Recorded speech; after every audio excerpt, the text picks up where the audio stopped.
আসসালামু আলাইকুম। আমি আলাইনা আনু, দশম শ্রেণীর ছাত্রী। তিলাওয়াত করছি সূরা আল কাহাফ আয়াত 107 থেকে 110।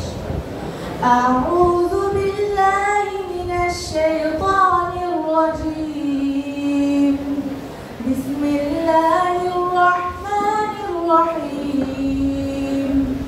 ইন্নাল্লাযীনা আমানু ওয়া আমিলুস সালিহাতি কানাত লাহুম জান্নাতুল ফিরদাউসি নুজুলা خالدين فيها لا يبغون عنها حولا قل لو كان البحر مدادا لكلمات ربي لنفد البحر قبل أن تنفد كلمات ربي ولو جئنا بمثله مددا قل إنما أنا بشر مثلكم يوحى إلي أنما إلهكم إله واحد فمن كان يرجو لقاء ربه فليعمل عملا صالحا ولا يشرك بعبادة ربه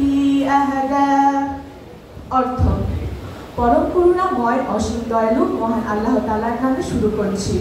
যে ব্যক্তি ঈমান আনে এবং সৎ কাজ করে তার আপ্যায়নের জন্য রয়েছে ফিরদাউসের বাগান। সেখানে সে চিরস্থায়ী হয়ে থাকবে, সেখান থেকে অনন্ত যেতে চাইবে না। বলো সমুদ্রগুলো, আমার প্রতিপালকের কথা লেখার জন্য যদি আমি কালি হয়ে যাই, তবে আমার প্রতিপালকের কথা লেখা শেষ হওয়ার আগে সমুদ্র নিঃশেষ হয়ে যাবে। যদি এর সাহায্যের জন্য অনুরূপ সমুদ্র আনা হয় তবুও। বলো, আমি তোমাদের মতোই একজন মানুষ। আমার নিকট ওয়াহি করা হয় যে মহান আল্লাহ একমাত্র ইলাহ। যে ব্যক্তি তার প্রতিপালকের নিকট সাক্ষাৎ করার আশা করে সে যেন তার ইবাদত করে এবং তার ইবাদতে অন্য কাউকে শরীক না করে। আসসালামু আলাইকুম।